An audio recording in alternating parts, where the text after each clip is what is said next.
Hello, Reese from the Point Music Podcast thingy.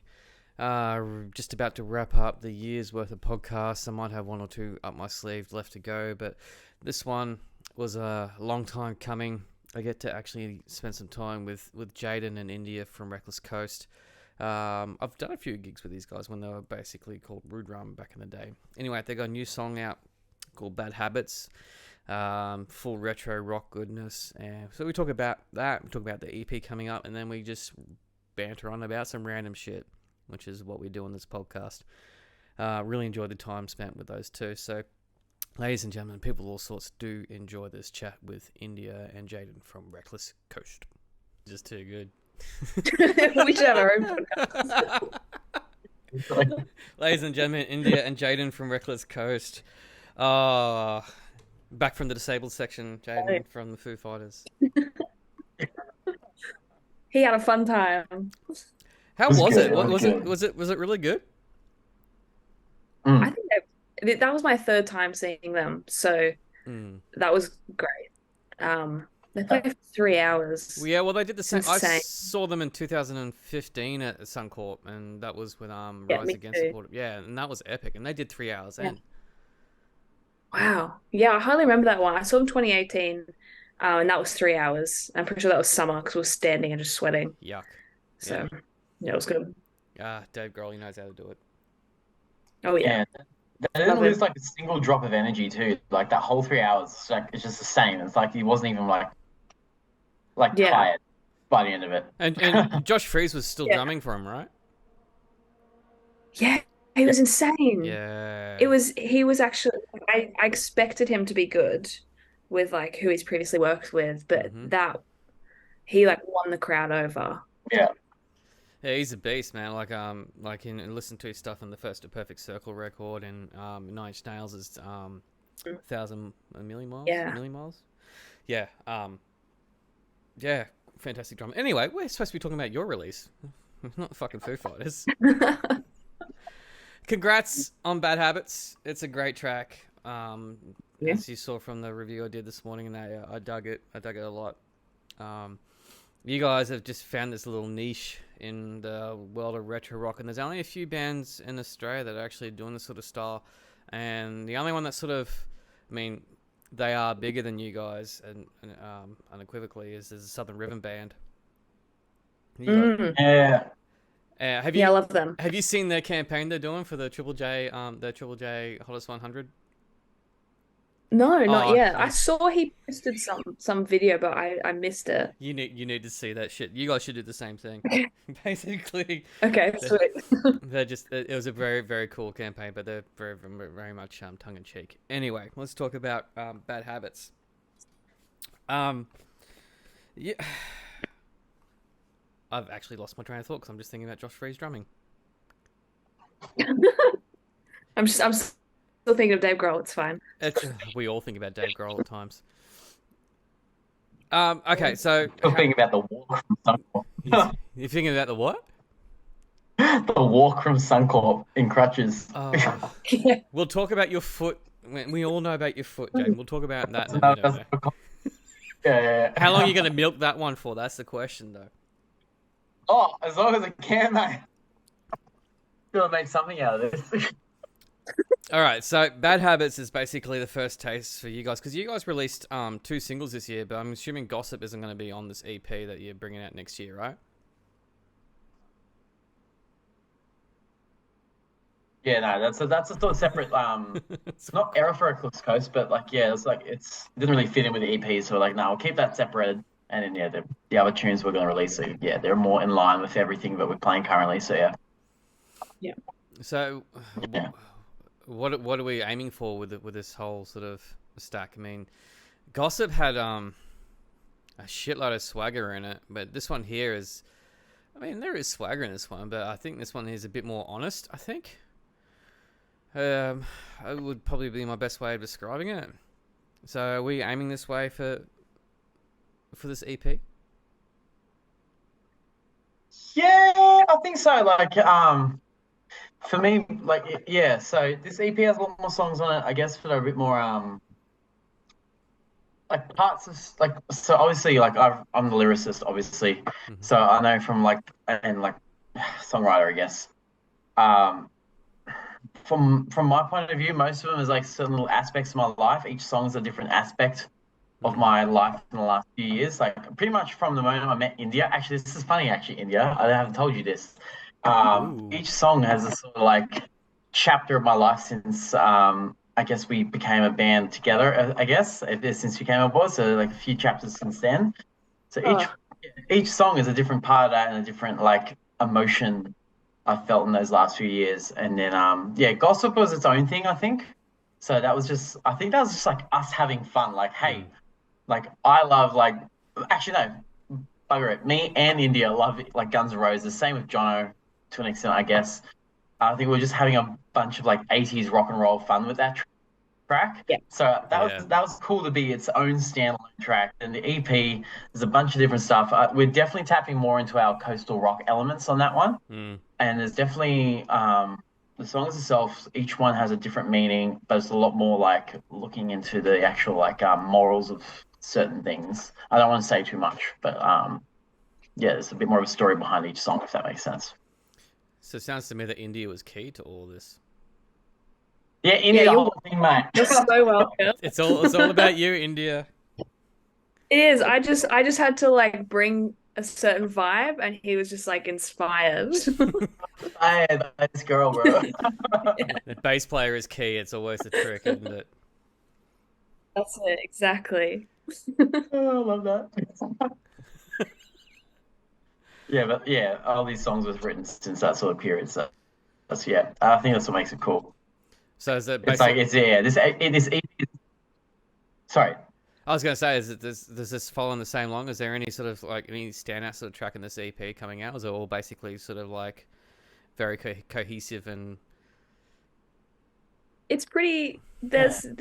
There's going to be two songs that are going to be like, oh wow, like we didn't expect that because I don't think we sort of expected it. Like it wasn't like let's release an EP and of like five or six just like straight up like rock songs. Like we were mm, just Mm. it was sort of yeah, the songs that complemented each other. Um, but they're all really unique. And there's two songs that we won't spoil too much, but they're going to stand out for different reasons. because you teamed up with Yeah, sure. Skrillex for these? Yeah, Yeah, exactly. yeah, Yeah. yeah. That's it, yeah. He going all dubstep.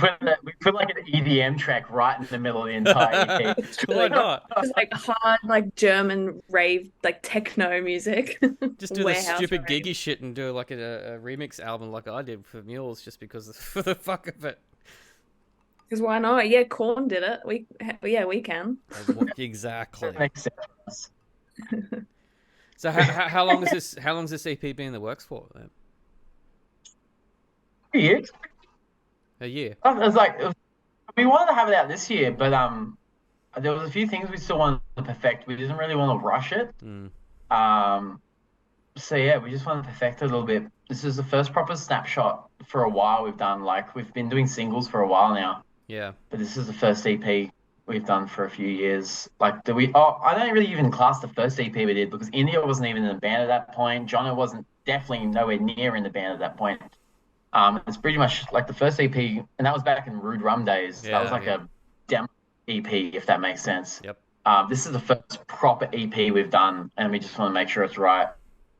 And like one of the songs India was talking about, like the two ones were like, oh, we didn't expect this to be on there. I didn't even expect one of the tracks to be on there. I Yeah. thought we did an acoustic show sort of thing, and we're like, oh, let's just these are two songs I never thought I'd play with a band, but I think it would suit the show. Let's do it. And then our fans were like, these are really good. And then Jono and India were like, this is really good. So like it just happened. Why It not? just like naturally like we may as well put it on there. Like it's too good not to put on there. So yeah. I think we also held off on releasing an EP because like what's the point when like you're still building a fan base? Like may as Yeah. well, you know, capture audiences with just singles for a while and build that fan base along the way. Mm. And then when we feel like we've got, we've done enough tours that we can sort of go, no, yeah, if we release an EP, people around Australia will listen to it because we've hit the East Coast, a couple of times over, well, I don't know, I don't even know how many times over You've the done last it. few I've been years. watching, and you've been doing it quite a bit. Yeah, and like every time we do it, like, you know, we get the same people coming back and they bring like a few more friends. And so it sort of made us go, oh yeah, if we did release an EP, like it's not just gonna like collect dust, you know, like Yeah. it's actually something, you know, and it's also cool being like, thank you to everyone. As tacky as it sounds, you know, when we're still pretty much like a baby band, but it is sort of like saying thank you to everyone who's like supported us on this journey so far. Like, have a heap of songs instead of just one more from us. So I think it's the right timing too. And how do you guys team up working with Cody McWaters? Because he produced, he recorded and produced you guys, right? And he's worked with the Chats and King Stingray. Yeah. So how'd that come? He's a legend. Yeah, we've worked with Cody since Talk. So all right. When Jono first came into the band, he's like, "Oh, we should record this guy, Cody McWaters. He's really good." At that time, he was sort of doing. He was like more well known for like Selfish Sons sort of thing. Oh, yeah. All the stuff. He did all the original like early days of Selfish Sons, Matilda Red. And John's like, we should use him. So we've sort of been using him ever since. And then, he's sort of gotten to know our tracks and he's done all the production. And for Bad Habits onwards, it's pretty much Cody doing all the production and engineering. And then Jono comes in, and Jono, our drummer, actually does all the mixing of the track. So it's quite a personalized track. It's pretty cool. Yeah, it's handy to have someone that's kind of involved. Like, I do all the sort of production for Mules, but I hand off the mixing shit. I can't do that. The mixing stuff just does my head in. Yeah. Yeah, I feel like if Jono did everything, like you can get to a point where like you're too close to the project as well. Like where you're not sure, like you do need that you know, extra pair of ears sometimes. So it's a good balance. Non-biased pair of ears, eh? Yeah, exactly. And who mastered then? Matthew Gray. Oh, okay. Yep.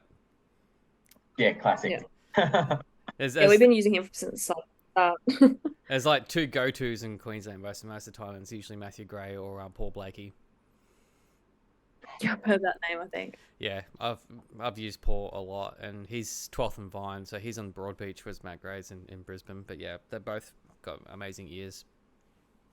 So let's go into, because I want to talk to you guys about the whole touring aspect, and also social media sort of stuff, because you guys have got this TikTok thing dialed in pretty well. There's only a few bands that I follow that actually are consistent with their content and actually entertaining in their own right. Lucifer Safari is actually another Brisbane band that actually, like Dan's got it pretty dialed in as well. But his is more educational aspect of it, whereas you guys just fuck about, but do it in a very entertaining kind of way. We just throw it at the wall and see what sticks, really.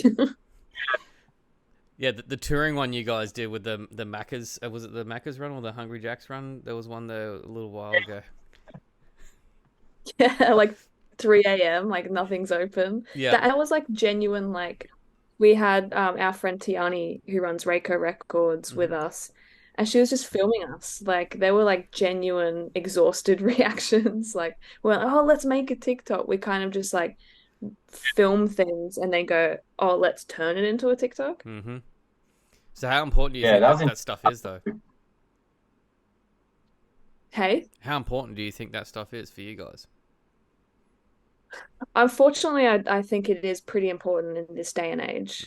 I do think, like, if this was the 80s or 90s, you know, you wouldn't be, like, making, like, I don't know, fan VHSs and selling them at your shows of just, like, home videos or something like that. I mean, you might, but, like, well, you know, like... You could, but it wouldn't be as consistent content like what you're doing on an everyday basis. I mean, like, look at Jaden's "Get Ready with Me Before I Go to a Gig" kind of thing, and he struts around in his fucking outfit. Yeah, exactly. Struts around. I mean, part of it is like, you know, a form of modern musician marketing, but another part of it is that we do enjoy. Like, we've had quite a few people say they actually really like our content because we're just like funny. Like we're not trying to be cool or like, you know, doing the latest trends. Like we're kind of just making content that we enjoy and that we think's fun and funny, and we've actually gained an audience through that. So it's a balance of it's like good for marketing, but also we do enjoy like meeting new people through it. Do you think it conveys into like streaming sort of numbers though for you? Yeah, I definitely think so. I think me and India have sort of seen that. Because me and India are like definitely the ones who do most of the TikToking sort of side of things. And I remember there was one period when we first started, like I don't think we I don't think we even had a release around this point in time. We just started doing a bunch of TikToks, bunch of like me and India would just sit at the table and just chew the fat, so to speak. Like we just talk a bunch of stuff music related, and we saw an actual boost in streams like for on our Spotify side of things. So it was translating, and yeah, for this reason we've definitely got a lot of interaction on TikTok side of things. That we're definitely showing a bit of interaction with Spotify as well. So it's definitely worth it, and I think it's definitely an avenue that musicians should sort of muck around with. And I think every musician should have a different sort of content approach to it, if that makes sense. Like otherwise it's just a bunch of different, like it's just a bunch of the same things, you know what I mean?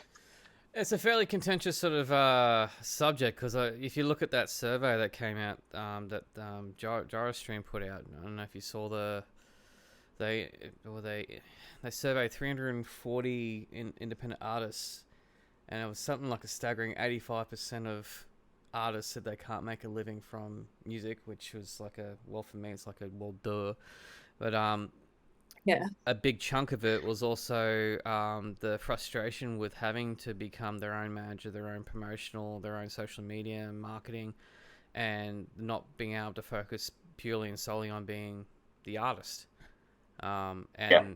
Is that conveying over to laziness on the labels sort of side too? Because the fact that all their A&R work is already fucking done for them, so they can just handpick what they want's trending, right? Yeah. Yeah, I fully, I mean, we pretty much like, I don't know, like Jaden does like so much of that stuff that, you know, most bands would be like, so tired, man. yeah, Jaden just like works around the clock, you know, doing a whole range of things. And I do think like, oh, if we were like a band, even in like the 90s or early 2000s, I'm like, we would have people doing this for us. I mean, any local band, you know, like releasing EPs and stuff like that. Like it does kind of blow my mind that we're doing so many different jobs and we're also the musician. Like it just baffles me. I believe it was I definitely feel like yeah. Yeah. I definitely feel like yeah, it gets to the point where you have to make sure. I think artists, like especially me too, because I get really hyper focused on like the TikTok side of things and stuff. I think artists have to make sure they are still putting time aside to actually focus on the songwriting aspects, the musical aspects of being a musician or a band or whatever, an artist, because you can get so caught up in the whole like TikTok and social media realm. I think a lot of people do forget at the end of the day it comes down to having a solid product of just a good damn song. Because you can do the same campaign on two different songs. One song might be absolutely brilliant and, you know, perfectly, you know, it's the perfect song. To the other song, it still comes down to like, I'm going to cut this short, otherwise I'll blubber on. It still comes down to quality of music, and you need to put a lot more time and effort into the performances, your stagecraft, and your songwriting. And it really does come down to that, I feel. Call me out if I'm wrong, but yeah. No, you're not wrong at all. I mean, I personally, I've been playing music for over 30 years now, and the craft, the focus should be on the craft. I get frustrated all the time, but like then you see me like doing my gardening TikToks on Mules' account. So one today, actually. Yeah, that's cool. It was like the dragon or the Snapdragons. Yeah. Snapdragons, yes. Because I was getting frustrated with like trying to break through all the noise and all these bands saying listen to my stuff, come to me play, and it's the same shit all the time, and you basically have to do something that's a little bit inventive and a little bit different. And I racked my brain for a long time, and then all of a sudden I just went, oh fuck, I got all the plants here. Let's talk about that shit and see if it gets any interest. And all of a sudden I got followers, from it because it's different. And then I sneak in the stuff about the band at the same time. Yeah. I like, and sometimes it's the TikToks or Reels or whatever that you don't expect to blow up that do. Like I saw Def Leppard and Motley Crue a few weeks back. Ooh. And the crowd was just like really tame, and I was just like, these are the people that were like rock and roll like in the 80s, and the crowd was just sitting there. And Nikki Sixx called out a section that was just like this area that was just fully seated, and he was obviously, you know, trying to be Nikki Sixx. He was entertaining. And I put it up and I said, oh, Brisbane Motley Crue fans are so boring or something like that. And then it started blowing up on TikTok. Like it got like, you know, 300K and then 400K, 500K views. And it kept going and going and going. And I put it on Instagram Reels on my India Rain page. And I was like, oh, I won't even like put it on my profile grid because like it's not the content that I would usually do. And then I just sort of hid it from my profile, but had it in my Reels section. And at the moment it's at 2.1 million views on my Instagram. Shit. And I was like, why can't one of our videos that we put in effort get that many views? But then it's also good because I'm like, okay, well, because I started getting a heap of followers from it on my own Instagram, and I'm like, well, that's good. Now I can, you know, be promoting Reckless Coast more, and that's potentially new viewers. So sometimes you've got to just, like I said before, like just post and just see what works. And sometimes it's going to be kind of off-brand, but that might work in your favor.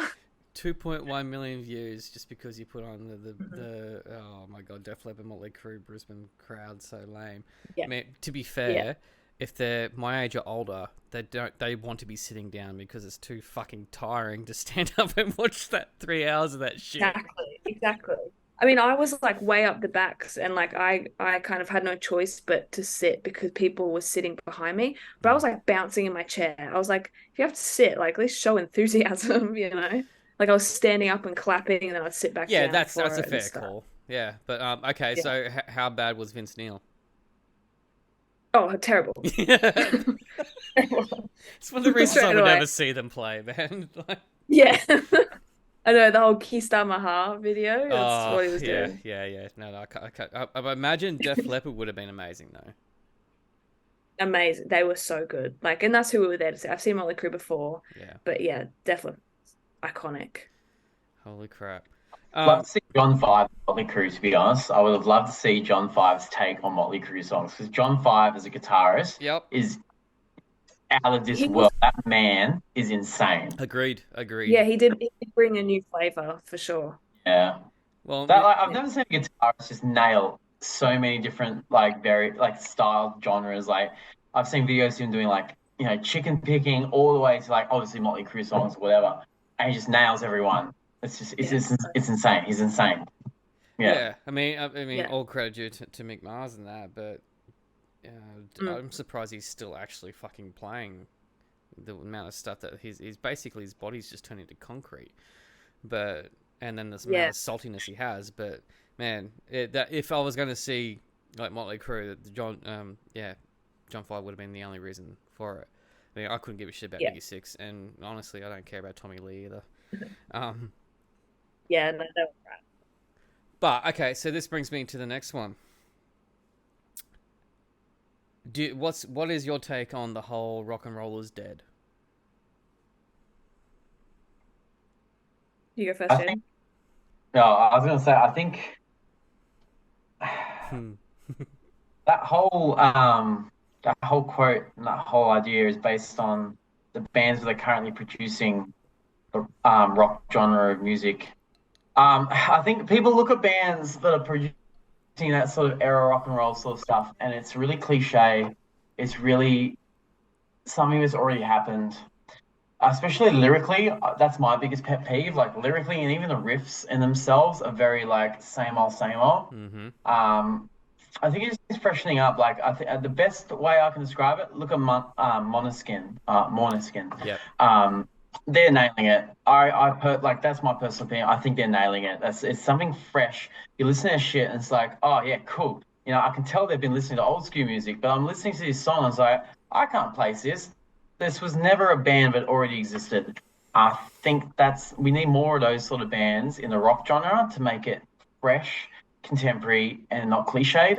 And that's the reason why there's not enough sort of rock bands, and like the rock genre itself is not. People saying it's dead because people are just like hitting the same shit over and over again, and it's like it's not evolving. And then I don't know. I can rave on a long time about this, but yeah, I'm that's the best way I similar. can.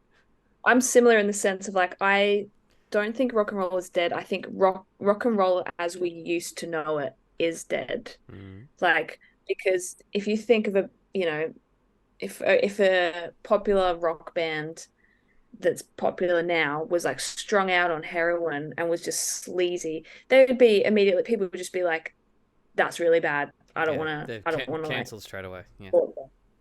Exactly. Yeah. So like that era of rock and roll, no one wants to know about that anymore. Like that's long gone. But I think I went and saw Måneskin live a few weeks ago as well, and the crowd, like the band, they were working the stage. Like Yeah. they weren't standing there being like, people are gonna worship me because I'm in a cool rock band. Like they were like working the crowd, and the crowd were like, probably like 30s and under.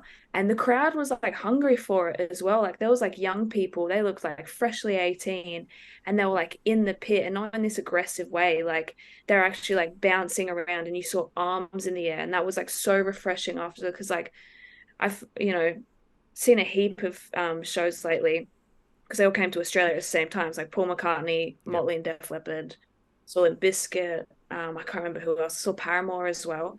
And so I think there's a new wave of rock and roll that I think we're in full support of, and part of really is that, like, we look after our bodies. We, aren't just like beating a dead horse, like writing about the same song. Like some of these bands are almost like, it's a bit Steel Panther, like, Yeah. like party all night kind of rock and roll thing. And it's just sort of like, people don't want to hear that anymore. They still want, music of substance, but they do want a rock and roll edge.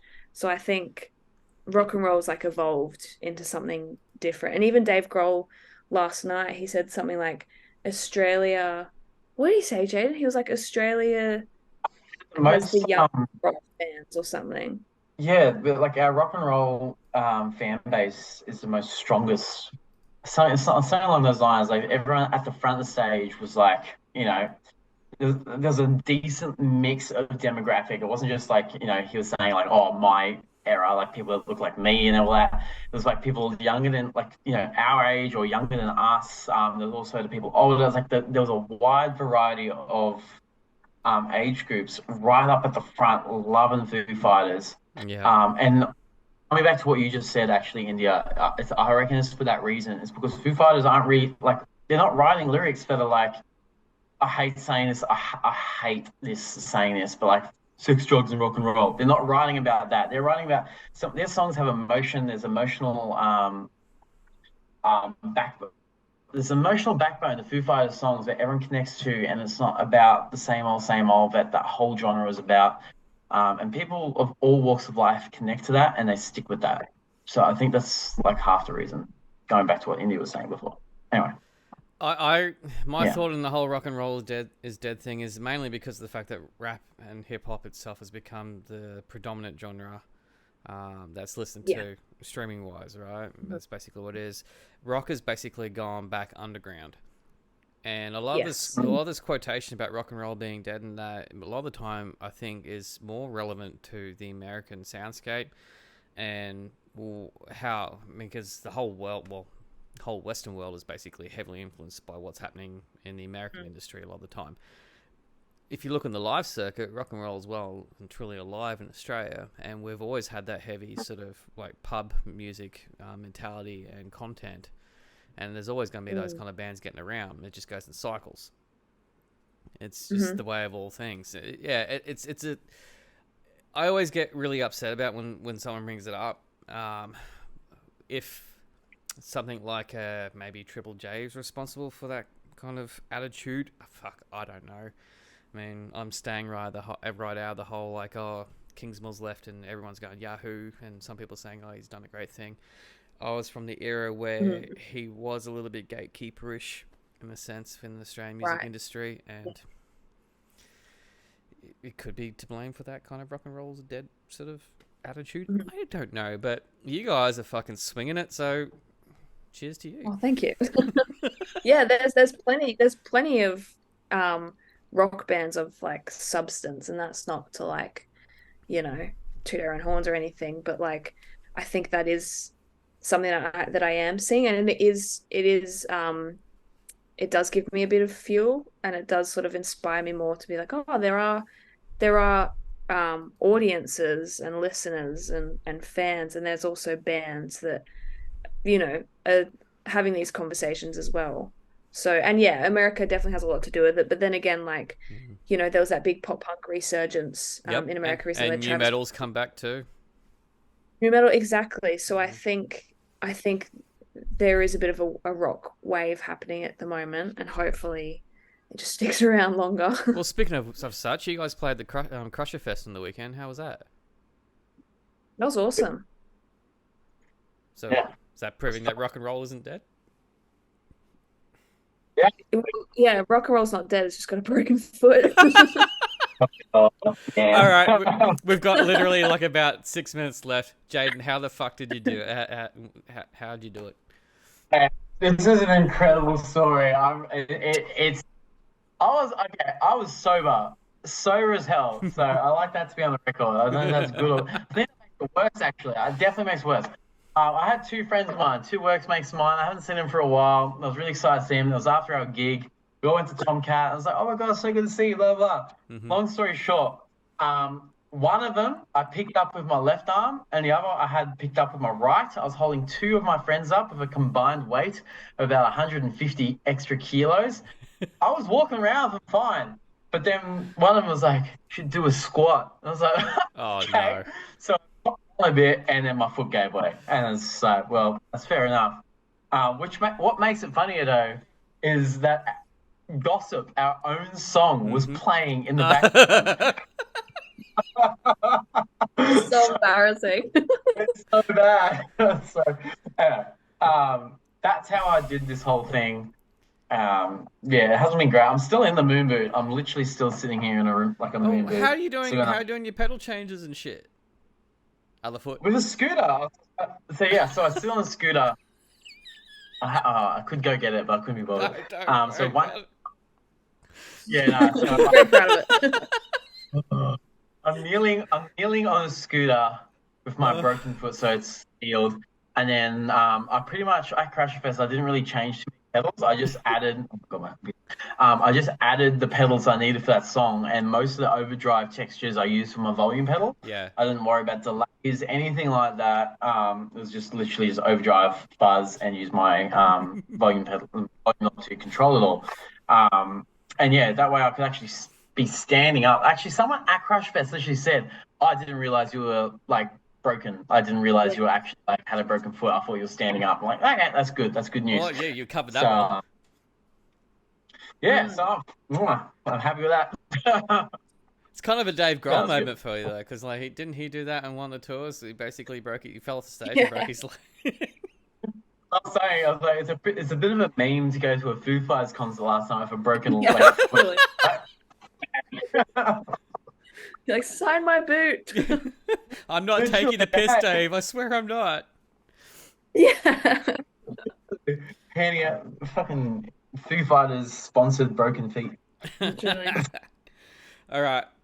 We've gone past the half hour mark, so I'll wrap this up. But I mean, we've been meaning to do this. I chatted to India. When was it? The QMAs, I think it was, when I ran into you. And was, yeah, we should do this chat. So yeah. I'm glad we finally fucking did. And also, I found when I was going through my, I was editing some Facebook event things, and there's a post that I was doing, and it actually had Mules and Rude Rum playing together. I think the last time we played together was Greaser Bar during Big Sound in 2019. I knew we did. I swear we've had a show together. Oh yeah. And I was just like, Well, Mules has played with Rude Rum a few times, but I think that was the only one where you were in the band. Yeah, Yeah. that makes sense. I think we definitely Rude Rum and Mules played together a few times. Tomcat but the we Grease did. one was the only one that Indy was at. Yeah. But the Grease one was the one Indy was at. Yeah. Before I'm there pretty was the sure original. we've even been on the same lineup with my old band, Pretty Cash. Yeah. Probably like 28. Oh, no. Okay, I've got a poster in my toilet because that's where the gig posters are, and it actually has Pretty Cash. But you guys pulled out because you had broken up. You were supposed to play the Zoo with us and Nonberg, and you'd broken up. Oh, and Nonberg. Holy shit. Yeah, well, bigger and better things. Yeah. We're all in other bands. So, yeah. like, I mean, 3 other bands or 2 other bands. Yeah, I know the feeling. yeah, exactly. Anyway, Bad Habits is out now. I'll link it in the description in this podcast and whatnot. It's a great track, and well done, you guys, you people, you band, you beautiful band, you beautiful band. Guys is sweet. Everyone else, do check it out. We're signing out, so you guys handle on quickly. I'll do a quick debrief while I still have you. Everyone else, adios. I sincerely hope you enjoyed that one. Yeah, if you want to have a look at Reckless Coast on TikTok, particularly stuff about Jaden breaking his foot, you'll see. Go on there, have a bit of a laugh at their stuff. It's pretty good. Do check out Bad Habits, and also wait for their EP to come out. And if you see them touring around the joint, which they do a lot, check them out. They're a great live band. As I said, this is probably one of the last few ones for the year, so do really hope you enjoyed listening to this year's podcast, and stay in there, hang in there, stay tuned, and thank you for listening. Thank you for supporting local music, Australian music, all sorts of music. You guys are legends. Mwah.